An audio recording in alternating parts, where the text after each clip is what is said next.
अस्सलाम वालेकुम दोस्तों आज हम बात करेंगे चंद्रयान 3 के बारे में, जो कि हाल ही में इंडिया ने एक प्रोजेक्ट लॉन्च किया है। चांद की तरफ अपना एक मिशन भेजा है। हम देखेंगे कि उस मिशन की इम्पोर्टेंस क्या है और ये इस मिशन को इतना बड़ा बनाकर क्यों दिखाया जा रहा है और इसकी इतनी ख़ास वजह क्या है। हम सबसे पहले ये देखेंगे कि चंद्रयान 3 जो कि ये चांद की तरफ भेजा गया है, अगर ये चांद पर सॉफ्ट लैंडिंग कर जाता है तो ये इंडिया दुनिया का पहला वाहिद मुल्क बन जाएगा जो कि चांद के साउथ पोल पर उतरेगा। और साउथ पोल चांद की वो जगह है जहां सूरज की रोशनी हज़ारों और लाखों सालों से वहां पर नहीं पड़ी है, तो वहां पर हमेशा ही अंधेरा रहता है और वहां पर जो जगह है वो खुरदरी है बहुत, यानी वहाँ पर पहाड़ियाँ हैं और खाइयाँ हैं बहुत सारी। तो अगर वहाँ पर इंडिया इस मिशन को भेजकर उसकी सॉफ्ट लैंडिंग करवाने में कामयाब हो जाता है तो इंडिया वो दुनिया का पहला मुल्क बन जाएगा कि जो वहाँ पर पहुँचेगा। इससे पहले सॉफ्ट लैंडिंग को हम देखते हैं कि वो क्या चीज़ है। सॉफ्ट लैंडिंग वो होती है कि कोई भी मिशन को भेजा जाता है किसी भी सियारे पर और फिर वहाँ पर जाकर सक्सेसफुली सॉफ्ट लैंडिंग करवाना, ये एक इंतहाई मुश्किल काम होता है। आप देख लें कि अभी तक चांद पर 11 मुल्कों ने अपने मिशन भेजे हैं, लेकिन उसमें से सिर्फ 3 ममालिक ऐसे हैं जो कामयाब हो सके हैं, बाकी सारे ममालिक फेल हो चुके हैं। उसमें से चाइना, रशिया और अमेरिका ऐसे 3 कंट्री हैं जो कि अभी तक कामयाब हुए हैं, बाकी तमाम मुल्क फेल हो चुके हैं। इंडिया ने भी 2019 में कोशिश की थी चंद्रयान 2 को चांद पर भेजने की, लेकिन वो चांद से थोड़ी देर पहले ही लैंडिंग से क्रैश हो गया था।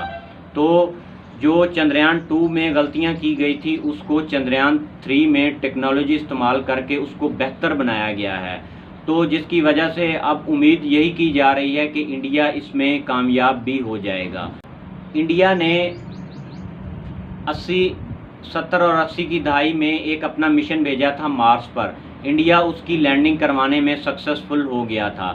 तो चांद पर लैंडिंग इतनी सक्सेसफुल क्यों नहीं हो सकती? क्योंकि चांद का जो ज़मीन से फ़ासला है वो बहुत ही ज़्यादा करीबी फ़ासला है। उस पर मिशन ज़्यादा तेज़ी से पहुंचता है बानिस्बत मार्स के, क्योंकि मार्स इस ज़मीन से बहुत ज़्यादा दूर है।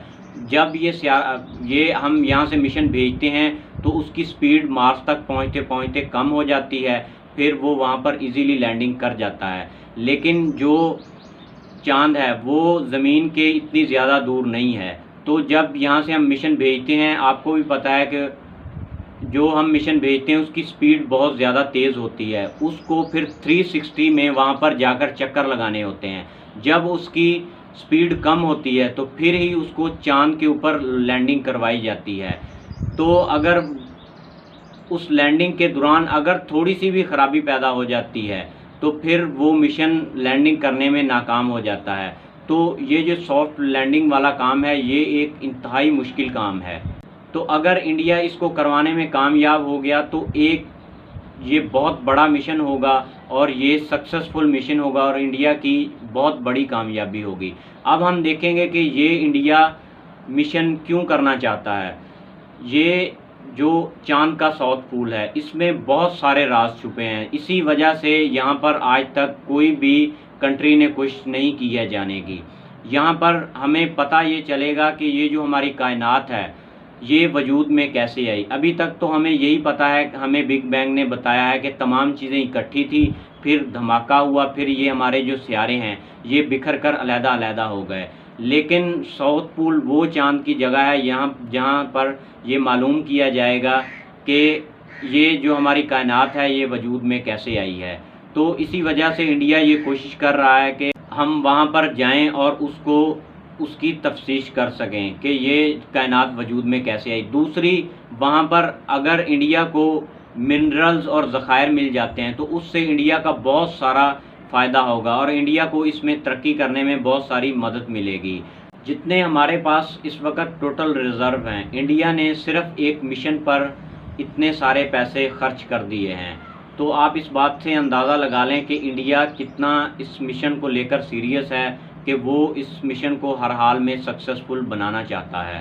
तो आप देख लें कि इंडिया कहां से कहां तरक्की करके पहुंचता जा रहा है। और हमारे पाकिस्तान का अंदाज़ा लगा लें कि हमने अगर IMF से $1 अरब भी लेना होता है तो हमें उनके सामने हाथ बांधने पड़ते हैं, मिन्नतें करनी पड़ती है, फिर जाके वो हमें $1 अरब देते हैं और हम मुल्क को चलाते हैं। हम भी इसी तरह तरक्की कर सकते हैं अगर हमारे मुल्क में जमहूरियत का निज़ाम ठीक हो जाए और हमारे मुल्क में सियासी मुदाखलत ना हो और हमारे मुल्क में जमहूरियत को चलने दिया जाए, तो हमारा मुल्क भी तरक्की कर सकता है।